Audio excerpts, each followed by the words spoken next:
Train short story in Hindi. Rail कहानी नौजवान की एक प्रयास है समाज की दकियानूसी सोच को चुनौती देने का। इस कहानी के माध्यम से हम आपको समाज के एक नए नजरिए से रूबरू करवाने वाले हैं। Vertical bar. खड़खड़ करती राजधानी एक्सप्रेस जब पास से गुजरी तब उसका ध्यान टूटा। करीब आधा घंटा होने को आया था उसकी गाड़ी को क्रॉसिंग पर पड़े हुए वर्टिकल बार। हेडफोन लगाकर लगभग 22 बरस का वो लड़का राजेश गाने सुनने में इतना मस्त था कि उसे समय का कुछ पता ही नहीं चला। उसने झुककर पास वाली खिड़की से देखा। रात के उस सन्नाटे में खड़खड़ करती राजधानी एक्सप्रेस की आवाज और अंधेरे में चमकती ट्रेन की खिड़कियों ने उस आम आदमी को इतना खास बना दिया कि लगभग आधे घंटे से स्टेशन पर खड़ी उस लोकल गाड़ी का वो लोकल पैसेंजर सोच के सागर में डूबकर खुद को राजधानी एक्सप्रेस के एसी कोच में महसूस कर रहा था। खैर, जितनी तेजी से राजधानी एक्सप्रेस गुजरी उसी तेजी से वो राजेश भी वापस अपनी दुनिया में वापस आ गया। बाहर का सन्नाटा बढ़ रहा था और ट्रेन के उस लोकल डब्बे में शोर अपनी जगह बना रहा था। लोग अब व्यंग्यात्मक रूप से सरकार और रेलवे पर अपनी भावनाएं व्यक्त कर रहे थे। लगता है ड्राइवर को नींद आ गई है, एक महाशय ने कहा। नहीं नहीं, ये तो इंडिया है, दूसरे ने उनका समर्थन किया।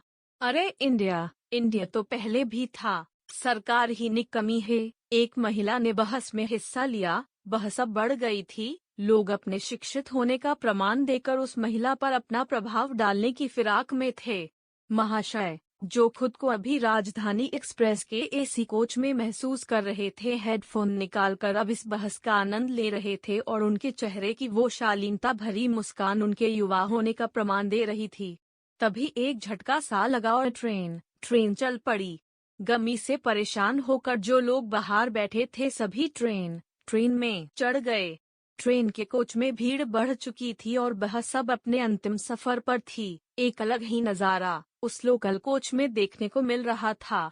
कुछ यात्री खड़े थे, कुछ सीटों पर और कुछ ऊपर बर्थ पर बैठे थे और कुछ पैसेंजर आश्चर्यजनक रूप से किसी के खड़े रहने की जगह न होने के बावजूद अभी भी सो रहे थे। राजेश लगभग पिछले 2 घंटों से खड़ा था। वो शायद उस सोती हुई महिला को परेशान नहीं करना चाहता था, जिसकी साथ ही महिला ने अभी हाल ही हुई बहस में अपनी जीत दर्ज कराई थी। Vertical bar. लेकिन सुबह होने वाले अपने यूपीएससी के पेपर के कारण उसने सीट पर बैठना ही उचित समझा। थोड़ी देर में जब वो महिला उठकर बाथरूम की ओर गई तो सही समय देखकर राजेश सीट पर बैठ गया। काफी समय खड़ा रहने के कारण अब उसे बड़ा आराम मिल रहा था। लेकिन कुछ देर बाद जब वो महिला वापस आई तो उसने भैया जरा उठना जैसे मार्मिक शब्द का प्रयोग कर राजेश को उठा दिया और खुद सो गई। इस बात का राजेश को बुरा तो लगा, लेकिन किसी का इस और ध्यान नहीं गया। शायद रात के उस आगोश में सब अपनी दुनिया में व्यस्त थे। अब राजेश फिर से खड़ा था, लेकिन उसे पता था कि वो ज्यादा देर तक खड़ा नहीं रह पाएगा।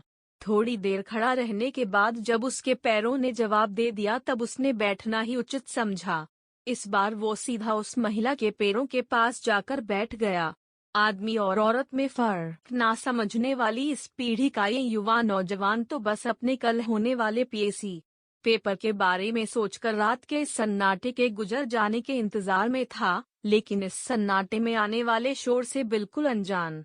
हल्के हल्के नींद के झोंकों के साथ छोटे से शहर का वो लड़का अपनी जिंदगी का वो हसीन सफर तय कर रहा था, जो उसके सपनों को हकीकत में बदलने वाला था।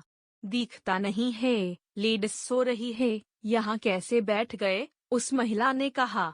मेरा सुबह पेपर है, मैं कब से खड़ा के था इसलिए बैठ गया। आप सो जाइए आराम से, लड़के ने शिष्टतापूर्ण जवाब दिया। कैसे बैठ जाए? बार बार मेरे पैरों पर हाथ क्यों मार रहे हो? महिला ने झटू के साथ सीट पर कब्जा कायम रखने की कोशिश की। लेकिन मैंने ऐसा कब किया? लड़के ने अपने बचाव में कहा। बहस अब बढ़ चुकी थी। सब उस नौजवान को गलत समझ रहे थे जो अभी भी वहीं खड़ा था। तभी उस साथी महिला ने उस लड़के को तमाचा रसीद दिया जिसने कुछ ही देर पहले हुई बहस में अपनी जीत दर्ज कराई थी। सभी का ध्यान अचानक इस ओर गया। लोग अब उन महिलाओं के साथ थे। नारी शक्ति अपने पूरे शवाब पर थी और पुरुष वर्ग नारी के सम्मान में अपन आकार फर्ज निभा रहा था। भीड़ ने उस लड़के को बुरा भला बोलकर बाथरूम के पास खदेड़ दिया। अपने साथ हुए इस अपमान ने उस लड़के को खुद की नजरों में ही गिरा दिया। बचपन से लेकर आज तक उस लड़के ने नारी को हमेशा माँ, बहन और प्रेमिका के रूप में ही देखा था और बस प्रेम ही पाया था। नारी शक्ति का ये रूप उसने पहली बार देखा था।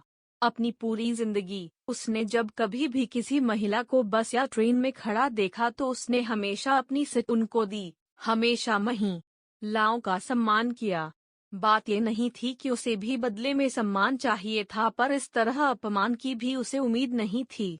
अपने कोच के दरवाजे पर खड़ा वो खुद को इस दुनिया में सबसे अकेला महसूस कर रहा था। देश के लिए कुछ कर गुजरने की चाह रखने वाला वो युवा आज देश के इस महिला पुरुष के फर्क को समझ नहीं पा रहा था। उसके सारे सपने जो बस हकीकत में बदलने ही वाले थे, एक पल में ही धराशायी हो गए। उसके हाथों की पकड़ अब ढीली होती जा रही थी। हवा के झोंकों के साथ उड़कर हाथों पर गिरने वाली आंसुओं की बूंदें भी उसके जिंदा होने का प्रमाण नहीं दे पा रही थी। सुबह की उस किरण के साथ उस ट्रेन ने तो वो सफर पूरा किया, पर उस नौजवान ने नहीं। साथियों, आपको रेल कहानी नौजवान की हमारी यह कहानी कैसी लगी हमें कमेंट सेक्शन में जरूर बताएं। साथियों, अगर आपके पास कोई भी रोचक जानकारी या कहानी, कविता हो तो हमें हमारे ईमेल एड्रेस अवश्य लिखें। अब आप हमारा काम मज़ा सीधे अपने मोबाइल में हमारी ए के माध्यम से भी ले सकते